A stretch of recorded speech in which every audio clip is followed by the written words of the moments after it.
네, 안녕하세요. DNS입니다. 이거 읽는 방법 물어보시는 분들이 종종 있는데, 이제 장모음 하지 마시고 그냥 DNS라고 말씀해 주시면 좋을 것 같아요. 네, 오늘은 스웨덴에 가고 싶은 식당 주제로 준비를 했습니다. 네, 다름 아닌 이제 여름휴가가 또 기다리고 있기 때문에 스웨덴 스톡홀름, 정확하게 스톡홀름에 대해서만 얘기를 해볼 건데요. 물론 저는 스웨덴 여러 지역을 다닐 그죠 일정이 있습니다만, 이건 같은 경우는 이제 좀 준비 자료로 사용된 거기 때문에 스톡홀름만 다루고 있습니다. 그래서 만약 여러분도 스톡홀름 여행을 계획하고 계시다면 혹은 다녀오신 적이 있다면 스톡홀름의 식사는 어떤 게 있는가, 그냥 미트볼 이런 거 말고 정말 스톡홀름에서 갈 만한 가치가 있는 식당 어디가 있을까, 오늘 얘기를 해보고자 해요. 네, 목사 같은 경우는 간단하게 이렇게 구분이 되어 있는데요. 이런 거는 나중에 혹시 비슷한 자료를 보시면은 좀 바뀌기도 한다는 거를 아실 수 있을 거예요. 그거는 제 관광이나 뭐 출장이나 목적이나 유형에 따라서 달라지는 겁니다. 먼저 점심 식사입니다. 첫 번째로는 이제 브라세리 아스토리아인데요. 브라세리 아스토리아는 여러분이 잘 알고 계시는지 모르겠지만 스웨덴에서 뭐 가장 유명한 셰프라고 뽑으면은 누구나 주저없이 선택할 만한 이제 뷰른 프란첸이 운영하는 세컨더리 레스토랑입니다. 이제 뷰른 프란첸의 메인 레스토랑은 프란첸이라는 자기 이름을 걸고 운영되고 있는데, 브라세리 아스토리아 같은 경우는 이제 프렌치 레스토랑으로 좀 더 캐주얼하게 운영을 하고 있고요. 이름처럼 브라세리 요리 지향이고, 이제 식당 내부 같은 경우는 극장 같은 인테리어를 추구를 한다고 합니다. 특징이라고 하면 이제 프란첸을 설계했던 이제 그 프로젝트 팀원들이 그대로 이 브라셀리 아스토리아 설계에도 똑같이 참여를 했다는 건데요. 셰프 본인이 똑같은 것뿐만 아니라 뭐 인테리어, 조명 업체, 뭐 의자, 식탁 이런 것까지도 이제 같이 일을 했던 업체들이랑 진행을 해서 어떻게 보면 이제 같은 사람들의 또 다른 프로그램 이렇게 생각을 해보시면 좋을 것 같아요.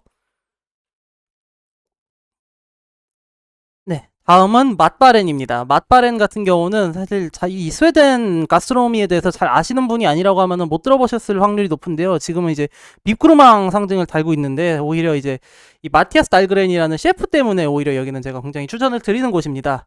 근데 마티아스 달그렌에 대해서 이제 설명을 좀 드려야 되는데요. 마티아스 달그렌은 원래 프렌치 셰프예요. 프렌치 셰프라서 미쉐린 스타를 직접 이제 레스토랑 경영하면서 받은 적이 있고, 이제 후에 나올 이제 스웨덴의 그랜드 호텔 스톡홀름에서 이제 투스타를 스웨덴 최초로 받게 된 이제 프렌치 요리사이기도 했습니다. 하지만 이제 어느 순간 그 옆에 보시면 이렇게 지도에서 이 그랜드 호텔 표시가, 네, 이 이제 축적으로는 보이네요. 이 그랜드 호텔에서 원래 레스토랑 하다가 옆에 있는 이 맛바렌만 남기고 이제 투스타 레스토랑은 다른 사람에게 넘긴 이제 상황이에요. 지금은 이제 투스타도 사라진 걸로 알고 있고요. 하여튼 그런 이제 프렌치 그랑 셰프에 가까웠던 존재가 갑자기 이제 좀 가벼운 요리, 그리고 이제 퓨전 스타일, 스웨디시 이제 전통 스타일 이런 거를 살리는 완전 새로운 방향으로 틀어서 지금 운영을 하고 있습니다. 참고로 마티아스 달그렌 같은 경우는 여러분이 좋아하실 이제 월드베스트, 그죠? 10년 전에만 해도 월드베스트 50에 이름을 올릴 정도로 그만큼 이제 스웨덴에서 뿐만 아니라 세계적으로도 영향력이 있고 굉장히 영감을 주는 셰프였습니다만, 지금은 거의 뭐 은둔하다시피, 물론 이제 은둔한다기에는 이 레스토랑 인기가 좋긴 하지만 특이하게 다른 요리, 그리고 이제 비싸지 않은 요리를 추구하고 있습니다. 그 다음은 프린센입니다. 프린센은 아마 검색하시면 앞에 두 레스토랑보다는 훨씬 결과가 많이 나오는 좀 유명 식당일 거예요. 지도에도 보시면 이렇게 후기가 2,000개로 많은 게 보이죠. 프린센은 굉장히 역사가 깊은 100년 정도 된, 우리가 흔히 생각하는 이제 어디 맛집 이렇게 네이버에 검색하면 나올 만한 유명 식당 중에 한 군데인데요. 그럼에도 불구하고 왜 이제 포함을 했느냐라고 하면, 이제 발렌베르가레라고 하는 이 발렌베리 가문의 어떤 시그니처 요리 뒤에 보이는 이 그림이 지금 발렌베르가 요리를 보여주는 건데요. 이것 때문에 사실 포함을 했습니다. 이 요리 같은 경우는 원래 발렌베리 사람들이 개발한 건 아니고, 발렌베리 사람들이 이제 자주 먹어서 누군가 이제 헌정을 한 건데요. 정작 그거를 개발한 식당은 옛날에 폐점을 했습니다. 그래서 몇몇 이제 스웨덴의 오래된 레스토랑에서 이 요리를 제공하고 있는데, 그 중에 이제 좀 제일 괜찮게 이 말렌베르거를 만드는 데가 프린센이다. 그렇게 해서 제가 프린센만 이건 추천을 드리는 거고요. 참고로 이 요리가 뭔지는 제가 또 설명하면 너무 길어지니까 찾아보시길 바라겠습니다. 아니면 물어보시면 나중에 또 설명을 해드릴게요. 그 다음은 이제 베란덴입니다. 베란덴 같은 경우는 옆에 아까 얘기했던 이제 맛바렌이 보이죠? 그 옆에 있는 이 호텔에 위치한 이제 호텔 뷔페라고 생각하시면 되겠습니다. 아니, 가스트로미의 뷔페? 네, 맞는 말입니다. 저도 전적으로 원래 뷔페 같은 거 좋아하지 않고요. 그리고 우리나라의 호텔 뷔페 문화 정말 좋아하지 않습니다. 그렇지만 베란다는 좀 다릅니다. 단순히 그냥 이제 그 스위스 호텔이, 아니, 스웨덴 이제 그랜드 호텔이 좋은 곳이라서가 아니고, 이 뷔페 문화의 원형이 되는 나라가 또 북유럽 지역 아니겠습니까? 북유럽에서 이렇게 깔아놓고 먹는 그런 문화의 원형을 좀 최대한 유지하고 있는 곳이 그랜드 호텔 스톡홀름의 베란다라고 할 수 있고요. 이 식당 같은 경우는 이제 스메르가스보드, 그죠? 제가 스웨덴어 잘 못합니다. 좀 양해를 부탁드리고요. 이 스웨덴 스무르가스보스라고 해서 청어를 기반으로 한 이제 오르데브르 뷔페 이런 스타일로 운영을 하고 있어요. 그러니까 해산물 위주고, 그리고 이제 청어 완전 스웨덴 전통 요리, 그 중에서도 좀 궁중이나 귀족 스타일부터 이제 간단한 그저 프렌치 기반의 옛날 이제 19, 18세기 스타일 스웨덴 요리까지 그런 것들을 좀 폭넓게 커버를 하고 있고요. 그러니까 우리가 흔히 노르딕 레스토랑이라고 할 때 이제 좀 미식가 여러분들이 떠올리는 뉴 노르딕, 그죠? 노마류 이런 종류랑은 완전 다르게 진짜 클래식 노르딕, 옛날 옛적에 우리가 노르딕 음식이라고 생각하면 이제 떠오르는 그런 청어 뭐 이런 바다 이제 북해 해산물, 그리고 좀 야생동물 고기 이런 스타일의 요리를 하는 곳이 이제 메란덴입니다. 여기 같은 경우는 이제 호텔이 이제 리딩 호텔스 월드, 그죠? 이제 세계 최고의 호텔 연합회에 가입돼 있고, 이제 스웨덴 왕의 이 로얄 워런트, 참고로 영국뿐만에만 있는 게 아닙니다. 왕조 국가에는 원래 로얄 워런트 다 있어요. 로얄 워런트를 달고 있는 그런 곳입니다. 가격 자체도 675크로나니까 한 10만 원 좀 안 하잖아요. 가격이 생각보다 이제 이런 호텔의 명성에 비해서 굉장히 저렴하게 제공이 돼 있기 때문에 여러분들 기회가 되신다면 혹시, 그리고 아니면은 이 노벨상 만찬도 제공한다는 명실상부 스웨덴을 넘어서 북유럽 최고의 이제 럭셔리 호텔 중 한 군데인 이제 그랜드 호텔 스톡홀름에 투숙을 하신다면 꼭 한번 경험을 해보셨으면 좋겠다, 이렇게 말씀드립니다. 그 다음은 이제 간식인데요. 이 부분은 뭐 사실 스웨덴 피카로 유명하잖아요. 뭐 피카는 각자 자기만의 피카 장소가 있으니까 그냥 자세하게 이제 담진 않았고요. 그죠? 그런 거는 굉장히 개인적인 거기 때문에. 이제 드롭 커피 같은 경우는 뭐 그냥 스웨덴에서 그 스페셜티 커피를 먹고 싶다라는, 그죠? 요청이 있다면 한 군데 딱 꼽았을 때 드롭 커피가 얘기가 나옵니다. 물론 이제 스웨덴에서도 정말 그 영향력 있고 좀 경쟁력 있는 로스터리들은 사실 카페가 스톡홀름에 있다기보다는 되게 이제 후미진 곳, 그죠? 후미지다고 하니까 좀 너무 수도 중심적이니까 다양한 지역에 위치를 하고 있고, 배송 서비스로 굉장히 경쟁이나 이제 협업을 많이 하고 있습니다. 근데 이제 그러다 보니까 정작 관광객이 가서 이제 어디 커피 한 잔 내려달라고 할 만한 데가 마땅하지 않다라는 거죠. 이제 뭐 고스트 뭐 이런 데도 있습니다만 드롭 커피가 그래서 그 중에도 그나마 제일 경쟁력이 있고 다양한 원두 그리고 그런 것들을 좀 겪어볼 수 있다. 그 다음 미스터 케이크인데요. 미스터 케이크는 좀 그렇습니다. 사실 인스타그램 쓸 때 굉장히 빵 터진 그런 곳이고요. 저도 이제 코로나 이후로 스웨덴 한 번도 안 가봤기 때문에 이제 스웨덴 사람들에서 뭘 유행하고 있나를 확인하기 위해서 좀 가야 된다라는 이제 좀 생로를 느끼고 있습니다. 여기 보시면은 리뷰 4,000개로 굉장히 바이럴하죠. 그래서 근데 정작 뒤에 빵을 보이는 거 보면은 아마 크루아상에, 그죠? 뭔가를 입힌 것 같은, 이거는 여러분 검색해 보시면 나옵니다. 제가 다 설명하면 재미없으니까. 그리고 장작 당사자들 홈페이지 가보면 자기는 미국식 빵을 하고 있다고. 이 스웨덴까지 가서 내가 지금 이런 인스타그래머블한 미국식 빵을 먹어야 되라는 생각 들지만, 아니 그렇게 좋다 하니까, 그죠? 그래서 빵 하나 정도의 여유는 줄 수 있잖아. 그래서 이거는 포함을 해봤습니다. 사실 그래서 대단한 그런 음식이라기보다는, 물론 제빵사들 이제 커리어가 화려하고 TV에도 굉장히 많이 나오는, 물론 TV라고 해서 스웨덴 TV겠죠. 그런 셰프들이긴 합니다만은, 그래도 여기는 알아두시면 좋은 거고 막 가야 된다 이런 느낌은 아니다, 다른 것들에 비해서. 그 다음에 이제 카푼문디 같은 경우는, 그죠? 여러분 제가 또 요즘은 젤라또 얘기 정말 스트레스 받아서 안 합니다만, 젤라또 싫어하는 건 아니니까, 그죠? 그 사람들과 거시기가 있는 거지, 제가 젤라또라는 음식은 여전히 좋아합니다. 그러다 보니까 이제 어딜 나가도, 그죠? 정작 또 이탈리아가 아니어도 좋은 젤라또는 있을 수 있다. 오히려 이탈리아에서도 쉬디한 젤라또가 많다고 생각해요. 막 사람들이, 아니 내가 가본 이탈로 젤라또는 이렇지 않았어. 그게 보통 사실 쉬디한 젤라또인데 이탈리아란 탈이 씌워져서 기준이 이상해진 경우도 많아요.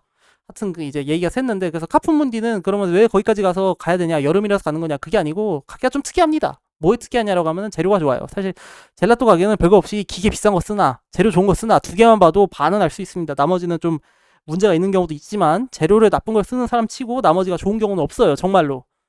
거꾸로 이제 재료가 좋은데 나머지가 좀 후주근할 수 있죠. 그런 경우는 이제 나중에 보면 재료가 빠르게 너프가 돼 있고, 요리도 사실 뭐 전반적으로 다 그렇지 않습니까? 원가를 쥐어 짜는데 다른 데서 뭐 성실할 리가 없어요, 사람이. 그래서 제 카푼문디 같은 경우는 어떤 식이냐, 이제 도모리 초콜릿, 피에몬테 헤이즐넛, 뭐 그 브론테 피스타치오, 전형적으로 알고 있는 이탈리아에서 제일 비싼 재료들만 골라 쓰는 그런 가게입니다. 그리고 이제 공원 한복판에 있어서 좀 분위기도 있고요. 우리나라 같은 경우는 뭐 도모리 초콜릿은 그저 모사에서 수입을 하고 있는데 받아 쓰는 데가 거의 없는 걸로 알고 있고, 뭐 브론테는 요즘 젤라또 가게들이 좀 밀고 있지만 잘 되고 있나요? 그 다음은 뭐 티센터 오브 스톡홀름 같은 경우도 유명하죠. 너무나 유명하죠. 정작 지도에는 리뷰에 별로 찍혀있지 않지만 이 티캔 건물이 딱 이 모양으로 생겼거든요. 그래서 이 건물을 미니어처 같은 틴캔에 담아주는, 이게 좀 이제 관광 선물로 좀 유명하게 돼 있는데, 여기 같은 경우는 그냥 이제 스톡홀름에도 그 이제 우리가 알고 있는 뭐 마리아즈 플레르, 뭐 다망 플레르 같은 좀 티 블렌더가 있다. 그래서 홍차 같은 거 좋아한다고 하면은 가보셨으면 좋겠다. 여기는 간단하게 넘어갑시다. 그래서 이제 핵심, 그래서 네가 좋아하는 그 파인 다이닝 막 대단한 셰프들 다 어디 갔어? 여기서 이제 말씀을 간단히 드리겠습니다. 첫 번째는 당연히 프란첸이죠, 그죠? 프란체는 스웨덴 최고의 레스토랑이라고 뭐 누가 이견을 제기할 사람이 없습니다. 유일한 3스타 그죠? 이제 노르웨이에는 마에모가 하나 있다면 이제 스웨덴에는 프란체인데 마에모랑 프란체 중에는 프란체니 더 난리가 나죠. 그리고 이제 노마나 이제 제라늄 같은 이제 덴마크 요리랑도 확연히 구분됩니다. 프란첸 같은 경우 요리는 이제 노르딕이라고 써놨지만 사실 맥시멀리스트 프렌치에 가깝다고 생각하고요. 가격도 맥시멀리스트입니다. 물론 덴마크보다 비싸진 않아요.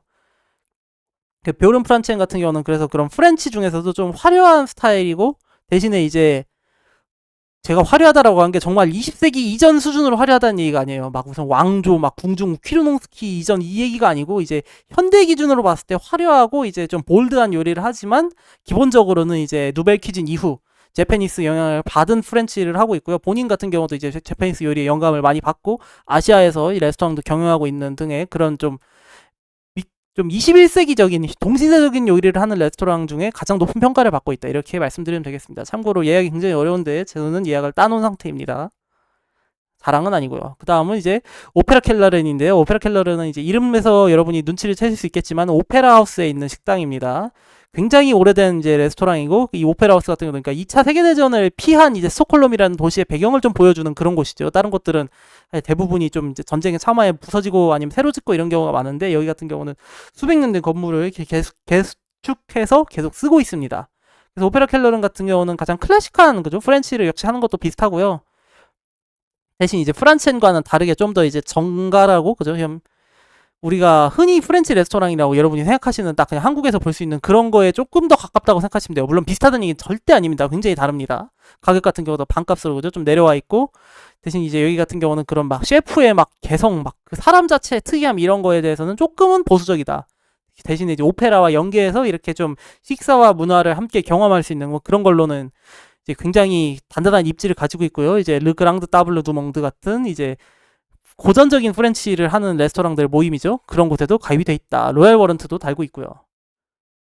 다음은 이제 아이라입니다. 아이라는 제가 스웨덴 간다고 하면 굉장히 제일 기대되는 레스토랑 중에 한 곳이에요. 한 곳이라고 했는데 뭐 제일 기대된다고 말할 정도예요. 프란첸보다도. 왜냐면은 이제 아이라 같은 경우는 지금 유르고르덴에 있는데 유르고르덴이라는 게 이 지도를 보시면 네 조금 더 이렇게 여기가 이제 그 도심 지역이고 감라스탄 있고 이 바깥쪽에 있으면 이제 유르고르덴이라는 게 이게 왕의 약간 사냥터 옛날에는 그랬습니다. 지금은 이제 공원으로 만들어져 있는데 그러니까 굉장히 이제 멀찍이 떨어져 있는 도심에서는 데스티네이션 레스토랑이라고 할 수 있습니다. 이게 보시면 이렇게 항로도 있죠. 실제로 여기 배 타고 와도 배를 받아줍니다. 정박이 가능해요. 그런 식으로 이제 컨셉이 돼 있는데 여기 같은 경우는 이제 셰프도 이제 굉장히 촉망받는 젊은 요리사지만 처음 이제 레스토랑을 설계하게 됐을 때 단순히 셰프만 참여한 게 아니라 투자자랑 이제 디자이너가 이제 셋이 함께 만든 레스토랑이 게 중요해요. 이 디자이너 이름 같은 요나스 몰린이라고 해서 이제 모던과 포스트 모던 사이에 어떤 도전적인 질문을 들여서 이제 스웨덴 디자인 업계를 한번 흔들어 놨던 이 디자인 업계 굉장히 유명인이고요. 요나스 몰린 아마 찾아보시면 여러분도 이름을 한국어로도 쉽게 찾아볼 수 있을 겁니다. 그래서 이곳은 단순하게 이제 식당에 그냥 유명 요리사를 채용한 게 아니고 처음부터 끝까지 경험을 굉장히 의도적으로 만들어 놨습니다.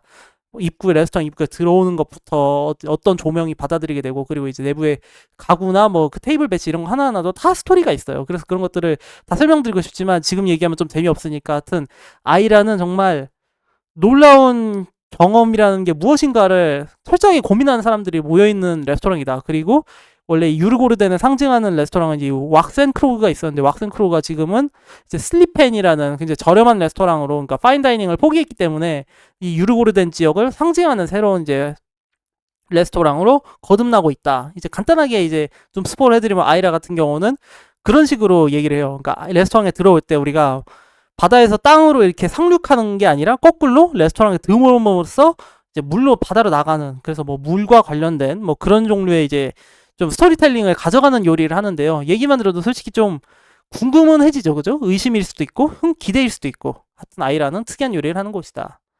그 다음은 스타두스 켈러렌입니다. 이제 아까 오페라 켈러렌이 오페라 식당이었으니까 그럼 여기는 스타드후스의 식당이에요. 스타드후스는 그죠? 뭐 스테이트 하우스 뭐 이런 뜻이 아닐까? 그럼 스타드는 이제 독일어로 슈타드고 그죠? 그럼 시청 식당 그죠? 우리가 뜻을 간단하게 스웨덴어를 못해도 이제 추측을 해낼 수 있는데요. 여기 같은 경우는 이름 그대로 원래는 시청 안에 있는 식당입니다. 구내 식당이라고 하기에는 조금 고급스러워 보이긴 하지만 이제 그냥 보통 사람들이 가서 먹을 수 있는 그리고 말로 뭐 직장인들도 가서 먹을 수 있는 이제 산에 있는 식당인 거죠. 그러니까 구내 식당 케이터링 수준 아니더라도 근데 뭐가 특별하냐라고 하면은 여기에서는 매년 노벨상 만찬이 주최됩니다. 이제 노벨상 VIP들 수상자들은 옆에 이제 그랜드 호텔 스톡홀름에 머물게 된다면 이제 만찬은 반드시 이 스타두스 켈러른에서 진행이 되는데요. 코로나 시국에는 닫기도 했지만 이제 지금은 2021년인가 2년인가부터 노벨상 만찬도 이제 재개가 돼서 매년 노벨상 만찬이 진행되고 있는데, 단순히 그냥 그러면 노벨상 이름빨이 아니냐가 아니고 그 노벨상 만찬 메뉴는 그 해 내내 다른 일반인 손님들도 예약을 하면 즐길 수 있게 돼 있어요. 그래서 그런 노벨상 만찬 메뉴를 먹어볼 수 있다라는 게 굉장히 아이코닉한, 그죠? 어디에도 없는 그런 메뉴 스토리텔링을 가지고 있다. 물론 노벨상 이 뭐 맛으로 어쩌고저쩌고 하는 식사는 아니니까, 그죠? 과학자들이나 뭐 경제학자들이나 이런 분들이 그런 자리에서 막, 이 음식은 가스트로노믹하게 좀 부족한데 이러겠어요? 사실 그런 건 아니지만 그냥 특별하지 않습니까? 스웨덴에만 있는 식사 경험이라는 거 여러분도 해보셨으면 좋겠다라는 생각을 해서 이제 포함을 했고요. 참고로 이 가격 자체도 그렇게 비싸지 않은 편이고 2,200크로나면 30만 원 안 되는데 와인 리스트까지 다 포함이 돼서 나오는 그런 시스템이고요. 그리고 혹시 여러분이 특정 연도에 노벨상 메뉴를 주문하실 경우에는 이제 사전에 얘기를 해주시면 조율이나 그런 것도 가능히 합니다. 그러니까 굉장히 그런 만찬에 대해 진심인 레스토랑이라고 아시면 좋겠어요. 마지막으로는 스칼라보드입니다. 지도가 갑자기 허옇게 변했죠. 스칼라보드 같은 경우는 이제 1시간 정도 떨어져 있는 이 마리프레드라는 지역에 있는 곳인데요. 여기가 유일하게 지금 스톡홀름 바깥에 있는 이 리스트의 식당입니다. 여기 같은 경우는 1시간 정도 가는데 마리프레드는 그게 유명해요. 이제 증기기관차가 아직 다니는 그런 조그만 동네로 유명해서 보통 사람들이 증기기관차 많이 타러 가는데, 여기에 있는 뜬금없이 신기한 레스토랑이 있습니다. 이제 1250크로나로 그렇게 비싸지 않은, 하지만 너무 저렴하게 시골의 저렴한 식당 아니라는 느낌이 드는 레스토랑인데, 여기 셰프 같은 경우는 이제 처음에 아쿠아빗에서 노르딕을 배우고, 그러니까 스웨덴 사람인데 미국에서 이제 노르딕 요리를 처음 접하게 된 거죠. 그러고 이제 노마, 뭐 아까 말한 왁센크로그 등, 그러니까 바깥에서 이제 안쪽으로, 그러니까 스웨덴을 떠나는 열정에서 스웨덴으로 돌아오면서 이제 자신의 요리 정체성이라는 게 무엇인가를 질문한 끝에 이제 깨닫고 좀 이제 다시 자기가 갈 곳으로 이제 돌아가 버린, 이런 파인다이닝을 떠나서 그런 독특한 스토리텔링 있는 업장입니다. 물론 아니 한국에도 제라늄에서 왔다는 사람 많고 뭐 노마에서 갔다 왔다는 사람 많은데 갔더니 무슨 노르딕이야 라는 분들 많을 수 있어요. 저도 일정 동의합니다. 그런 레스토랑에 사실 스타지하고 뭐 CDP 정도 올라가는 경우 사람은 정말 천지 넘치겠죠. 근데 이제 왜 스칼라보드는 다르냐라고 하면 이 셰프가 그 혼자서 팟캐스트 같은 걸 합니다. 시골에서. 근데 그 내용이 굉장히 좀 흥미로워요. 듣다 보면. 그리고 요리를 제공하는 방식도 보면 굉장히 특이합니다. 그리고 이제 기왕 관광을 갔다고 하면 이런 데스티네이션 레스토랑을 꼭 가야 된다라는 저는 생각이 있어요. 진정한 관광이라고 하면은 여러분, 그러니까 놀러 가는 거잖아요. 제가 뭐 취재를 하러 간다 이러면 도시에만 살 수 있죠. 근데 놀러 가는 거라고 하면 이렇게 한적한 곳, 그리고 그곳이 아니면 안 되는 곳, 이런 곳에 가보는 게 진정한 관광이라고, 그죠? 여행이고 휴식이고, 그렇게 생각을 해서 스칼라보드에 좀 가고 싶다. 대신에 목금토일만 이제 장사도 딱 정해진 데만 하고 가는 것도 쉽지 않아서 여러분이 실제로 가시기는 어려움이 있을 거라고 생각합니다. 그래서 후기도 굉장히 적죠. 13개밖에 없습니다. 하지만 정말 그 특이한 경험, 그러니까 특이한 뿐만이 아니라 인생에 기억이 남는 경험을 하신다고 하면 이런 데스티네이션 레스토랑을 찾아보시는 것 좋겠다. 미쉐린 가이드가 발굴하지 못한 보석 같은 레스토랑이 유럽 전역에는 정말 많이 있습니다. 네, 여기까지고요. 스웨덴 레스토랑 소개 좀 재밌었는지 모르겠습니다. 사실 뭐 이제는 다음 편도 여러분이 생각하실 수 있겠죠. 아까 스웨덴 남부도 간다고 했는데 그러면 당연히 이쪽도 가지 않겠어? 덴마크 이런 데도 가겠지? 네, 물론 갈 거고요. 그래서 덴마크 같은 경우도 이제 여러분이 관심 있어야 할 만한 내용으로 다시 준비를 해서 이제 말씀을 드리겠습니다. 그죠? 노마 제라늄 알케미스트 있어요. 이런 얘기가 아닌 정말 재밌는 레스토랑 소개. 그런 걸로 또 다시 찾아뵙도록 하고요. 네, 오늘 여기까지입니다. 감사합니다.